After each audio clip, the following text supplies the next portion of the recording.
Hi, this is Ranjit Kumar Yadav and you are watching my YouTube channel.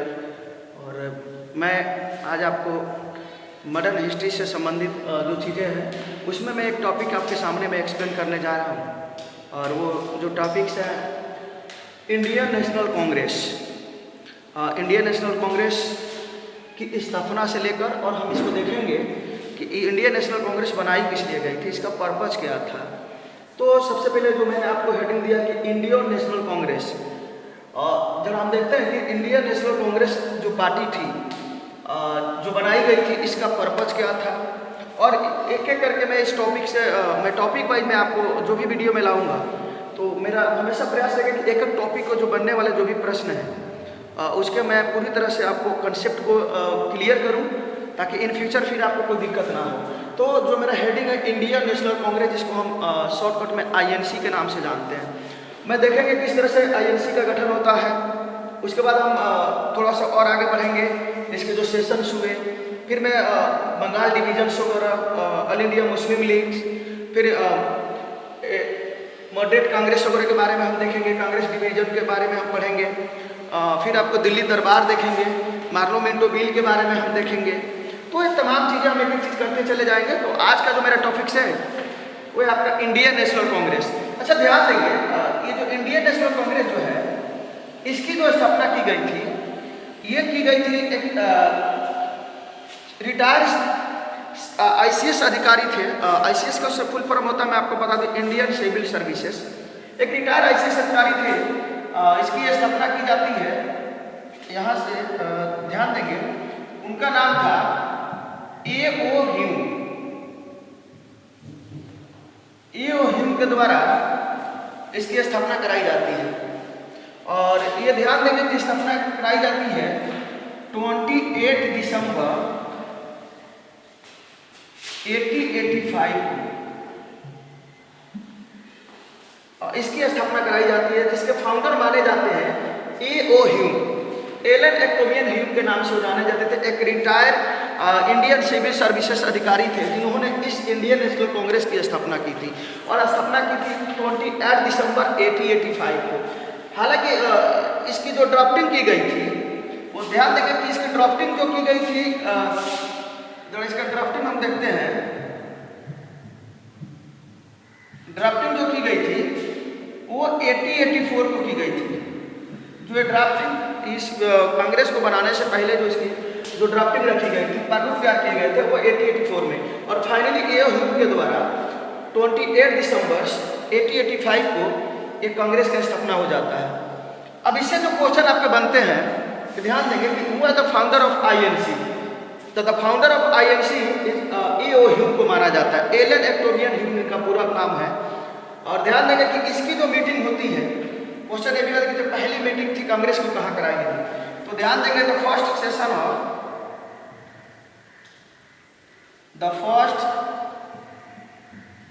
Sessions of Congress,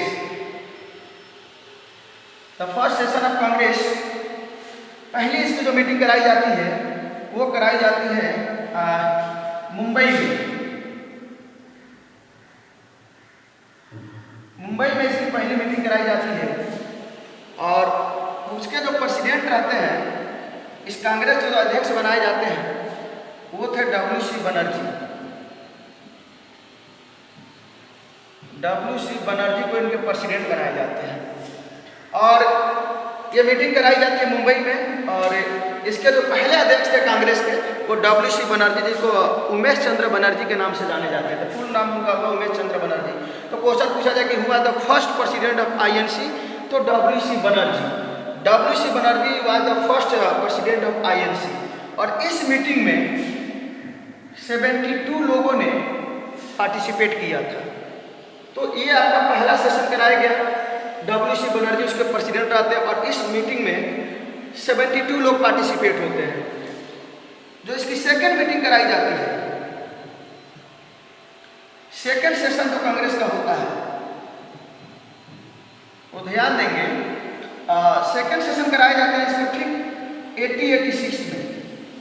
और ये जो session होते हैं, ये कोलकाता में कराया जाता है। कोलकाता में इसकी मीटिंग कराई जाती है, सेकेंड मीटिंग जो होती है आईएनसी की। और उस समय जो प्रेसिडेंट बनाए जाते हैं वो दादा भाई नौरोजी। ये जो सेकेंड मीटिंग कराई गई थी कांग्रेस की वो कलकत्ता में कराई जाती है। और उस समय जो प्रेसिडेंट होते हैं वो दादा भाई नौरोजी वहाँ पे प्रेसिडेंट रहते हैं, अध्यक्ष बनाए जाते हैं। इस मीटिंग में क्वेश्चन और बनता है कि सेकेंड जो मीटिंग हुई थी उसमें कितने लोगों ने पार्टिसिपेट किया था। तो ध्यान देंगे कि इसमें 434 लोगों ने पार्टिसिपेट किए थे इसमें, इस मीटिंग में जो सेकेंड मीटिंग कराई गई थी आपके कलकत्ता में। और ये जो पहला मीटिंग कराया गया था जो मैंने आपको बताया कि ये मुंबई में कराई गई थी, WCS के अध्यक्ष पहले बनते हैं और दादा भाई नौरोजी को ग्रैंड ओल्ड मैन के नाम से भी जाना जाता है, इस चीज़ को आप ध्यान देंगे। तो दादा भाई नौरोजी के द्वारा सेकेंड मीटिंग को अध्यक्ष बनाए जाते हैं। और ये जो पहली मीटिंग मुंबई में, इसमें जरा से क्वेश्चन और बनता है कि ये मुंबई से 38 लोगों ने इसमें पार्टिसिपेट किए थे, टोटल 72 लोगों में। इसके बाद हम थोड़ा सा देखते हैं और थोड़ा ऊपर जाते हैं और इसकी थर्ड मीटिंग कराई जाती है, third session of Congress, third session of INC.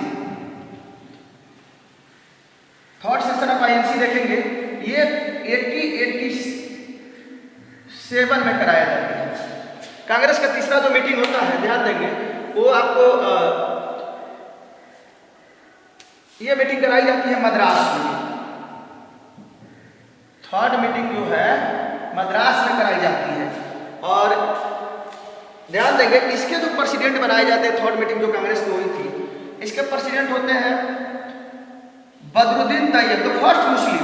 इसको कहा जाता है अगर क्वेश्चन बने कि हुआ the first Muslim to became the president of INC, तो अब वहाँ पे हमें सीधी सी बात है कि आप आंसर वहाँ पे जाएंगे बदरुद्दीन तैयब, बदरुद्दीन तैयब। इनको first president of INC, Muslim first president of INC के नाम से इनको जाना जाता है। ये थर्ड मीटिंग जो हुई थी मद्रास में कराई गई थी और उसके जो अध्यक्ष बनाए गए थे वो बदरुद्दीन तैयब थे। तो ये हमने देखा कि आईएनसी पहला, दूसरा, तीसरा कंटिन्यू ईयर में मीटिंग हो रही है। और इसकी जो फोर्थ मीटिंग थी, जो फोर्थ सेशन कराया गया था कांग्रेस का, वो कराया गया था, ध्यान देंगे, इलाहाबाद में।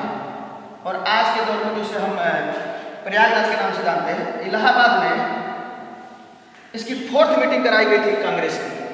और उस समय जो अध्यक्ष बनाए गए थे ये ब्रिटिशर थे जिनका नाम था जॉर्ज यूल।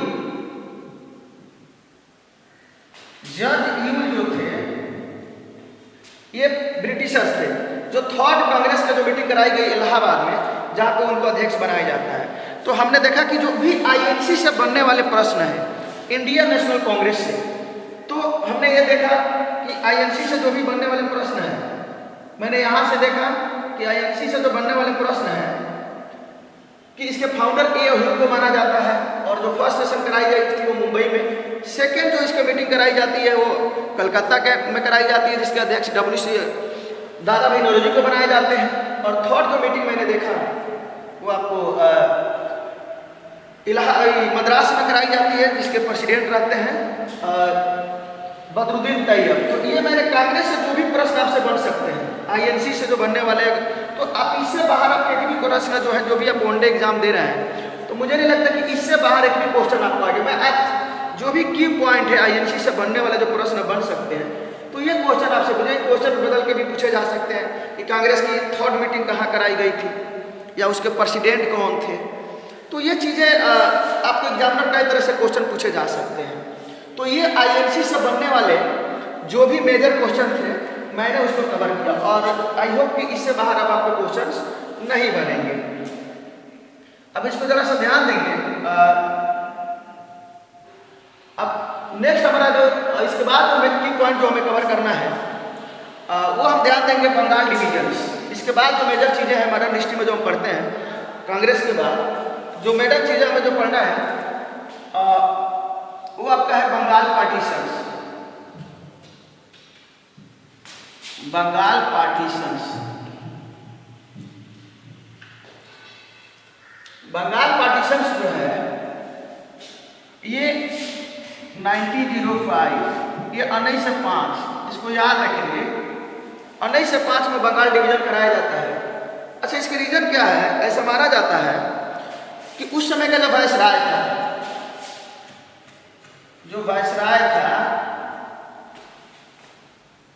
वो था लॉर्ड कर्जन। हालांकि देखिए लॉर्ड, ये लोग सारे जो भी वायसराय रहे, जो कि आईएनसी का भी जो फाउंडर जब किया गया था, उस समय का जो वायसराय था लॉर्ड डॉफरिन था। देखिए अभी क्वेश्चन पूछा था कि was the viceroy of the time when the Congress was form, जब कांग्रेस बनाई गई थी तो उस समय अध्यक्ष कौन थे, वो उस समय का वायसराय कौन था? तो ध्यान दें कि उस समय लॉर्ड डॉफरिन हुआ करता था। तो ये बंगाल पार्टीशन के समय जो वायसराय था वो लॉर्ड कर्जन था। ये लॉर्ड कर्जन क्या था?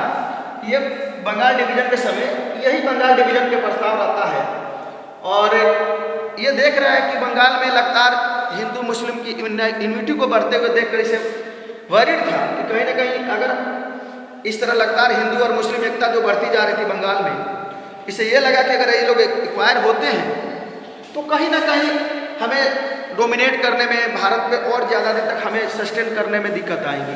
तो ये क्या करता है कि बंगाल को डिवीजन कर देता है लॉर्ड कर्जन। और बंगाल को जो डिवीजन करता है, तो ध्यान देंगे ये जो वेस्ट बंगाल है, वेस्ट बंगाल और एक आपका ईस्ट बंगाल,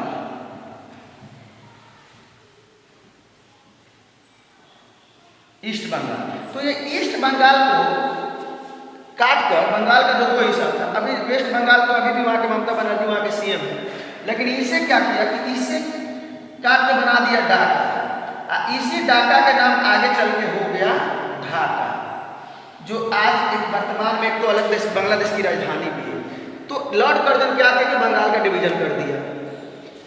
जैसे ही डिवीजन किया, डिवीजन करने की इसके मन में था कि चूंकि अंग्रेजों की बहुत अच्छी पॉलिसी आती थी डिवाइड एंड रूल, फूट डालो और शासन करो। उन्हें लगा कि अगर ऐसे हम नहीं कर सकते हैं तो इन्हें जमीनी आधार पर बांट दो, तोड़ दो, ताकि ये लोग क्या करेंगे, इसमें उलझ जाएंगे और बाकी जो चीज़ें हैं हम लोग आसानी से डोमिनेट कर पाएंगे भारत के ऊपर। तो लॉर्ड कर्जन ये देख रहे हैं कि किस तरह से इसको डिवीजन किया। जैसे ही लॉर्ड कर्जन इस तरह की बातें रखती है, तो उसके बाद एक आईसीएस अधिकारी थे भारत के, जिनका नाम था सुरेंद्रनाथ बनर्जी। ध्यान देंगे, सुरेंद्रनाथ बनर्जी जो थे एक आईसीएस अधिकारी थे, सुरेंद्रनाथ बनर्जी। ये क्या करते हैं, जैसे ही लॉर्ड कर्जन ये बातें रखता है तो एक मीटिंग बुलाते हैं वो, और एक मीटिंग बुलाई जाती है सुरेंद्रनाथ बनर्जी के द्वारा। वो मीटिंग बुलाई जाती है कोलकाता के टाउन हॉल में। कोलकाता का एक टाउन हॉल में मीटिंग बुलाई जाती है। क्वेश्चन बनता है कि सुरेंद्रनाथ बनर्जी के द्वारा मीटिंग कहाँ की गई थी, तो कोलकाता के टाउन हॉल में की गई थी। तो ध्यान दीजिएगा कि ये क्या करते हैं कि देख रहे हैं कि जितने भी भारत के जो ग्रेट लीडर थे, जो बड़े बड़े लीडर थे, उन सबको बुलाते हैं कलकत्ता के टाउन हॉल में, और उन्हें मीटिंग में बताने का प्रयास करते हैं कि देखिए हमें टूटना नहीं है, हमें यूनाइट होना है, क्योंकि अंग्रेज हमें तोड़ना चाहते हैं, लॉर्ड कर्जन हमें डिवाइड कर देना चाहते हैं, लेकिन हमें टूटना नहीं है, हमें यूनाइट होने की जरूरत है। तो ये सारी चीज़ें बताते हैं उस मीटिंग में कलकत्ता के टाउन हॉल में सुरेंद्रनाथ बनर्जी। और वहीं से ध्यान देंगे, वहीं से एक मूवमेंट लॉन्च किया जाता है सुरेंद्रनाथ बनर्जी के द्वारा, जिसको हम लोग बोलते हैं स्वदेशी मूवमेंट। एक स्वदेशी मूवमेंट लॉन्च किया जाता है सुरेंद्रनाथ बनर्जी के द्वारा। ये मूवमेंट उन्हीं के द्वारा लाया जाता है। तो फर्स्ट टाइम स्वदेशी मूवमेंट जो लॉन्च किया गया था वो सुरेंद्रनाथ बनर्जी के द्वारा लॉन्च किया गया था। और इस मूवमेंट का उद्देश्य ये रहता है कि आज से हम जो भी इंडियंस हैं, हम ब्रिटिशर की कोई भी चीज़ यूज नहीं करेंगे, चाहे वो आपको उनके पेस्ट हो, मंजन हो, साबुन हो, क्रीम हो, जो भी चीज़ें ब्रिटिशर के द्वारा हम उसे यूज नहीं करेंगे और हम अपनी चीज़ों को यूज करेंगे। तो इस तरह से स्वदेशी मूवमेंट उनके द्वारा लॉन्च कराया गया था सुरेंद्रनाथ बनर्जी के द्वारा। तो हमने देखा बंगाल पार्टीशंस में कि किस तरह से इसकी पार्टीशंस लॉर्ड कर्जन 1905 में करता है। बंगाल का हिस्सा काट के ढाका बनाता है, ढाका के बाद उसी का नाम ढाका पड़ता है, और आज के दौर में तो ढाका एक बांग्लादेश की राजधानी भी है। फिर मैं यहाँ देख रहा हूँ कि किस तरह से यहाँ पे सुरेंद्रनाथ बनर्जी एक मीटिंग बुलाते हैं। तो क्वेश्चन देखिए आपसे कैसे पूछे जाएंगे कि बंगाल डिवीजन के समय उस समय हुआ the viceroy of that time, तो लॉर्ड कर्जन।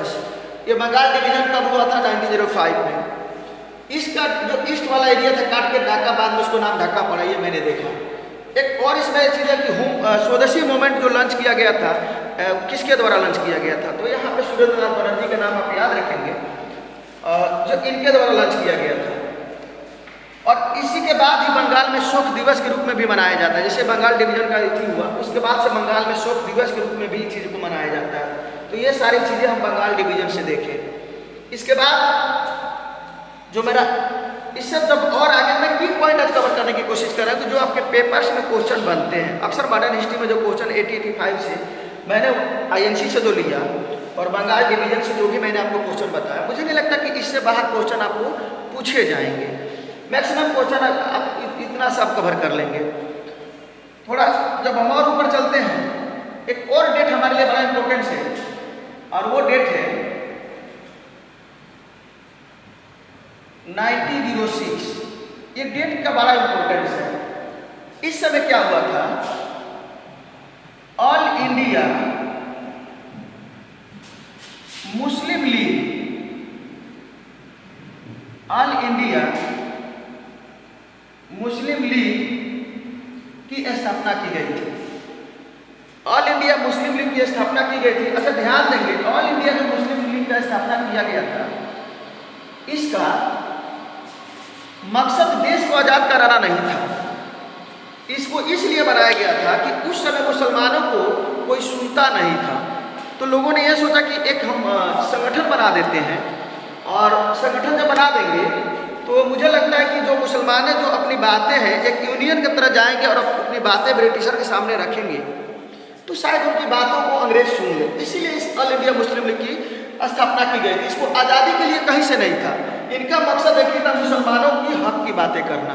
इस पर्पज से ऑल इंडिया मुस्लिम लीग की स्थापना की गई थी।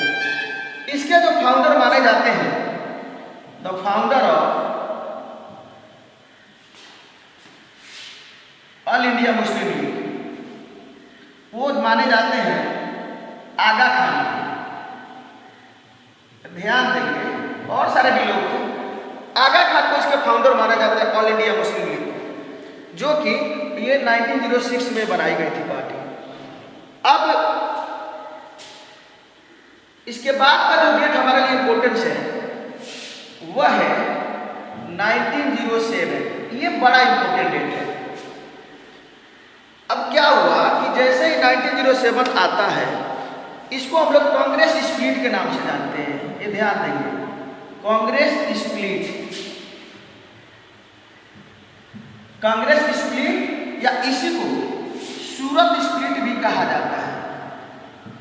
सूरत स्प्लिट या इसी को कांग्रेस डिवाइडेशन के नाम से भी जाना जाता है। 1907 ये डेट याद रखेंगे। ये 1907 को कांग्रेस स्प्लिट यानी कांग्रेस विभाजन या इसी को सूरत स्प्लिट के नाम से भी जाना जाता है। अब देखिए इसके पीछे की कहानी क्या है। होता क्या है कि चूंकि INC जो बनी थी, इंडियन नेशनल कांग्रेस जो बनी थी 1885 में बनी थी, और 1907 तक आते आते इसमें बहुत सारे यूथ नेता जो थे इस कांग्रेस को ज्वाइन कर चुके थे। अब ये दोनों का जो विचारधारा थे, आइडियोलॉजी थी, वो डिफरेंट थी।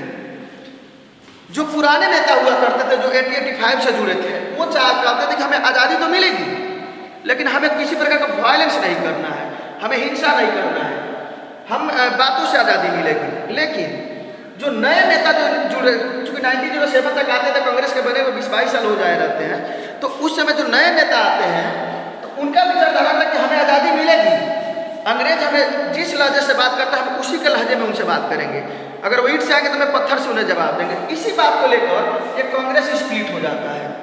तो ध्यान देंगे, जैसे ही कांग्रेस स्प्लिट होता है तो एक बड़ी समझदार व्यक्ति थे भारत के, जिनका नाम था रास बिहारी घोष। ध्यान रखेंगे, रास बिहारी घोष। ये देखते क्या है, जैसे कांग्रेस में दो विचारधारा आती है तो रास बिहारी घोष कहते हैं कि ऐसा है, हम एक मीटिंग करा लेते हैं, और मीटिंग करा के ये हम देख लेते हैं कि जिधर लोग समर्थन करेंगे जनता उसी पे कांग्रेस चलेगी। अच्छी बात है, इन्होंने मीटिंग कराती है। और देखिए ये मीटिंग जो कांग्रेस कराने वाली जाती, ये महाराष्ट्र के नासिक में मीटिंग होने वाला था। 1907 में जो मीटिंग होने वाली थी वो मीटिंग होने वाली थी महाराष्ट्र के नासिक में। लेकिन दिसंबर में मीटिंग होने वाली थी। लोग कहते हैं कि कुछ रीजन्स थे, लेकिन इसका रीजन जो थे नासिक में मीटिंग ना होने का कि सडन मीटिंग को चेंज करके शिफ्ट कर दिया जाता है सूरत में। ये जो मैंने सूरत स्क्रिप्ट आपको लिखा है, ध्यान देंगे। ये ना पहले मीटिंग प्लानिंग थी होने की नासिक में, लेकिन वहाँ पे ऐसा माना जाता है कि जो ये मीटिंग जो कराई गई थी, अब ध्यान देंगे, कांग्रेस में जो मॉडरेट लीडर हुआ करते थे, कांग्रेस जो मॉडरेट को बोलते हैं हम लोग नरम दल। तो नरम दल के जो नेता थे वो गोपाल कृष्ण गोखले थे। गोपाल कृष्ण गोखले, गोपाल कृष्ण गोखले, ये मॉडरेट कहा जाता है। और कांग्रेस के दो हिस्सा बटे और एक जो हिस्सा थे उसको एक्सट्रीमिस्ट कहा जाता है। एक्सट्रीमिस्ट, एक्सट्रीमिस्ट यानी इसको बोलते हैं हम लोग गरम दल। तो इसके नेता ये थे और इसके जो नेता थे लाल, पाल और बाल के नाम से जाने जाते थे। लाला लाजपत राय, बिपिन चंद्र पाल और बाल गंगाधर तिलक। तो गरम दल के नेता ये थे और नरम दल के नेता थे गोपाल कृष्ण गोखले। अच्छा, गोपाल कृष्ण गोखले का आपको पता है कि Gopal Krishna Gokhale was the political Guru of Mahatma Gandhi. ये महात्मा गांधी के पॉलिटिकल गुरु भी थे। और इनके जो गुरु का नाम था गोपाल कृष्ण गोखले का, उनका नाम था रनाडे। तो रनाडे जो थे गोपाल कृष्ण गोखले के गुरु थे और गोपाल कृष्ण गोखले जो थे महात्मा गांधी के पॉलिटिकल गुरु थे। तो इस तरह से मीटिंग होनी थी नासिक में। रासबिहारी घोष क्या करते हैं, इस मीटिंग को सडन चेंज करके ला दिया जाता है सूरत में अचानक से। ऐसा क्यों? नरम दल को यह लग रहा था कि वहां पे तो अगर नासिक में, महाराष्ट्र के नासिक में अगर ये मीटिंग कराई जाएगी तो वहां पे बाल गंगाधर तिलक के बहुत बड़े फैन फॉलोइंग थे। इसलिए मीटिंग को चेंज करके, और ये भी कहा जाता है कि शायद प्लेग बीमारी भी हो गया था जिस वजह से मीटिंग को चेंज करके सूरत में लाया गया। तो ये सूरत में मीटिंग कराई जाती है और यहाँ पे वोटिंग होती है और यहाँ पे गरम दल वाले यानी एक्सट्रीमिस्ट वाले की जीत हो जाती है।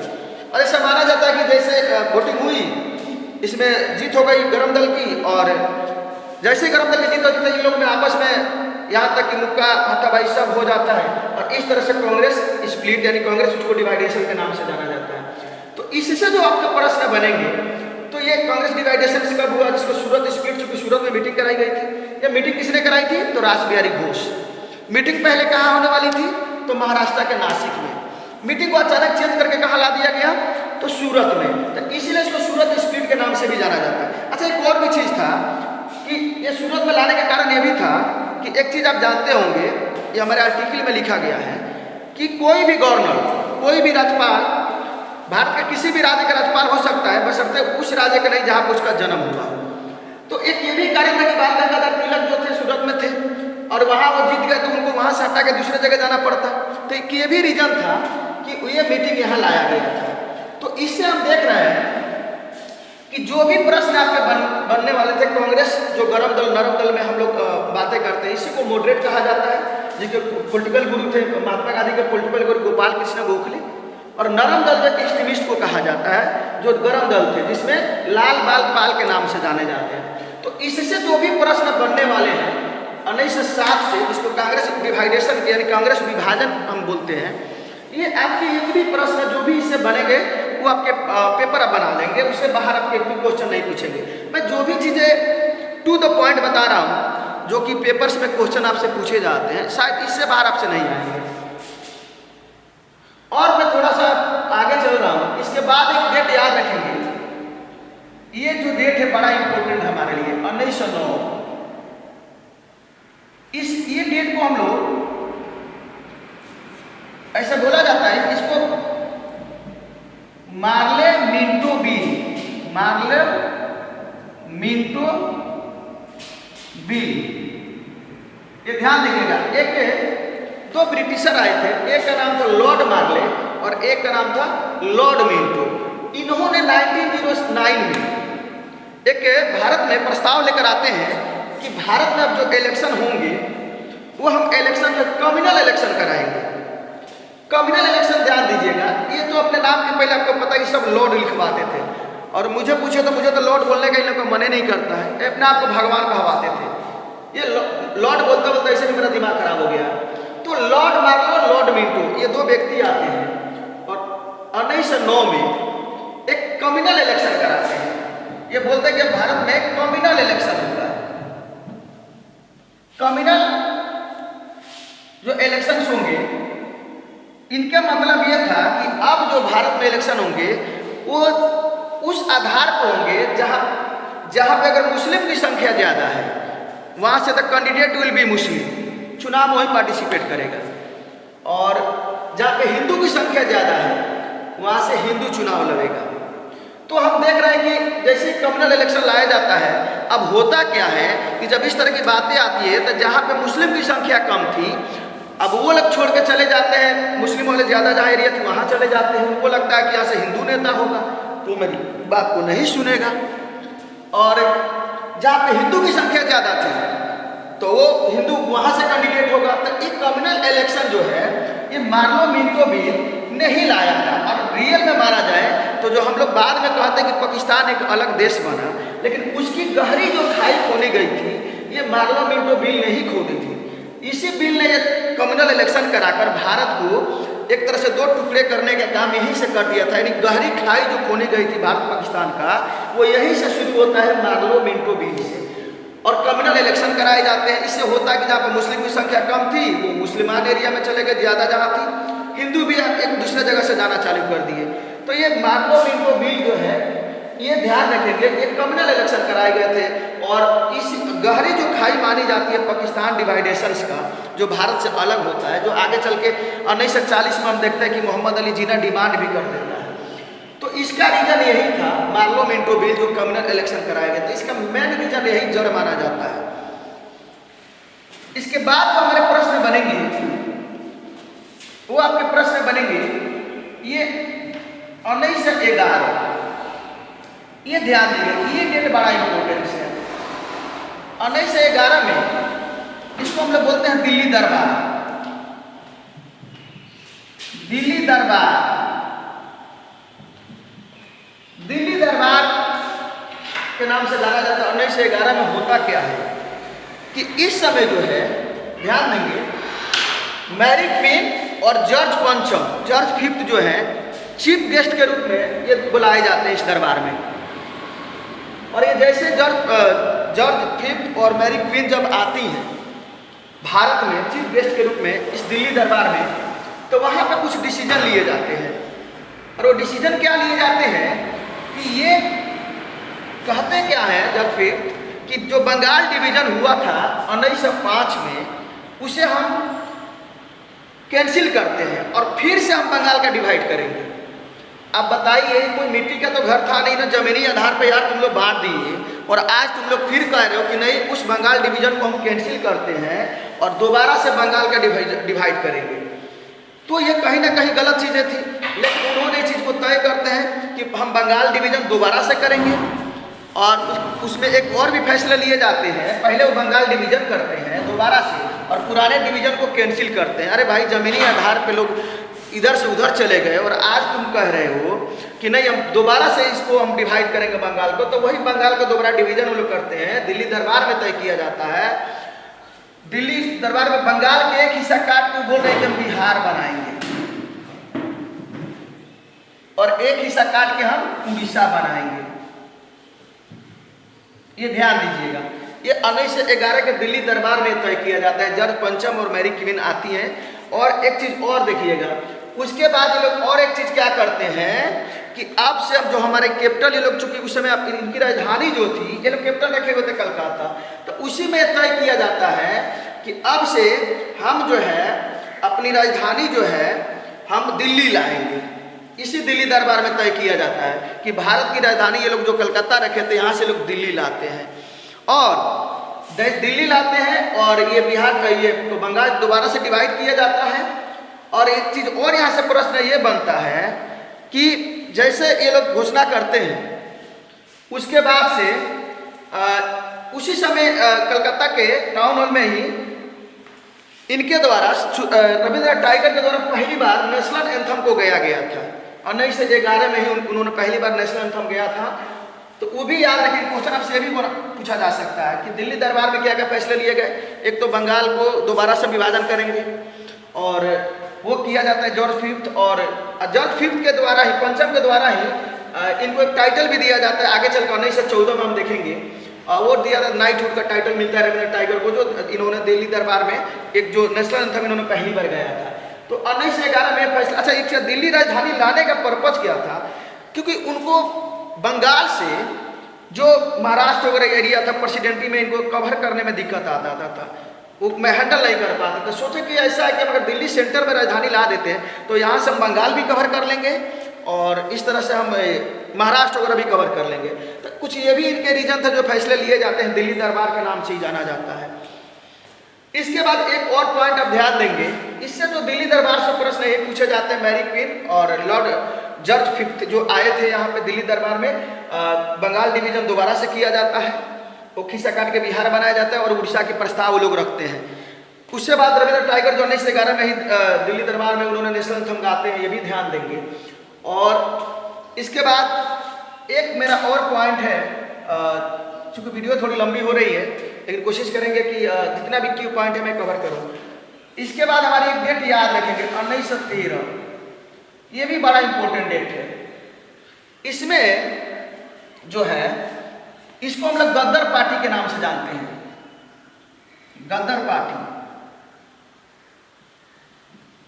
ये ध्यान दीजिएगा। गद्दर पार्टी जो है गद्दर पार्टी के नाम से जानते हैं। ये गद्दर पार्टी बनाई गई थी, ये ध्यान रखिएगा। ये पार्टी जो है, ये बड़ी बच्चे को कम कंफ्यूजन रहता है। गद्दर पार्टी के जो फाउंडर थे, ये भी ध्यान देंगे, लाला हरदयाल थे। इनके जो फाउंडर थे लाला हरदयाल, हरदयाल को इसके फाउंडर माना जाता है। लाला हरदयाल जो थे और करतार सिंह वगैरह भी थे जो गद्दर पार्टी बनाए थे। ये पार्टी बनी थी अमेरिका के सैन फ्रांसिस्को में, ये भी ध्यान देंगे। ये विदेश में पार्टी बनी थी, अमेरिका के सैन फ्रांसिस्को में बनी थी ये सब, ये गद्दर पार्टी जो बनाई गई थी। तो पूछेगा कि हुआ द फाउंडर ऑफ गद्दर पार्टी, तो आप बताएंगे लाला हरदयाल। ये पार्टी कहाँ बनाई गई थी? तो अमेरिका में बनाई गई थी। अमेरिका में कहाँ? तो सैन फ्रांसिस्को में। अच्छा, ये गद्दर पार्टी जो थी ना, ये पार्टी बनाने का मकसद एक ही था कि ये पार्टी क्या करती थी, भारतीय में जो भारत में जो लोग लड़ रहे थे उन्हें ये बैकबोन का काम करती थी। ये विदेशों से चंदा कलेक्ट करके और जो इंडिया में जो लोग लड़ रहे थे ब्रिटिशर के अगेंस्ट, उन्हें मदद करती थी। तो हम देख रहे हैं कि इस पार्टी को एक तरह से कहा जाए तो रियल जो पार्टी एक तरह से सपोर्ट जो करती थी वो गद्दर पार्टी थी। और एक गद्दर पार्टी अमेरिका में बनाई गई थी, इसके फाउंडर लाला हरदयाल को मनाया जाता है। और वहीं से अमेरिका के विदेशी सरजमी से ही करतार सिंह इस चीज को घोषणा करते हैं कि हम जो है विदेशी सरजमी से अंग्रेज गद्दर का ऐलान करते हैं। गद्दर का मतलब लड़ाई होता है, संग्राम होता है। तो ध्यान रखेंगे गद्दर पार्टी जो है ये आपको 1913 में बनाई गई थी। इससे क्वेश्चन जो बनेंगे पार्टी कब बनाई गई थी, तो 1913 में। इसके फाउंडर कौन थे? तो लाला हरदयाल। ये पार्टी बनाई कहाँ गई थी? तो अमेरिका में। अमेरिका में भी कहाँ? तो सैन फ्रांसिस्को में। तो ये गद्दर से जो 1913 से जो आपके प्रश्न बनने वाले हैं, ये इससे आपके एक भी क्वेश्चन नहीं छूटेंगे। तो ये जो भी चीज़ें थी मैंने आज आपको कवर की। और अब आई थिंक कि अगर हिस्ट्री कोशिश करूंगा कि मैं जो भी मॉडर्न हिस्ट्री में जो चीज़ें आपको पढ़ाऊँ तो आपके लिए जो की पॉइंट में पढ़ाऊँ, जहाँ से आपको स्कोर अच्छे कर सकूँ। और इस तरह से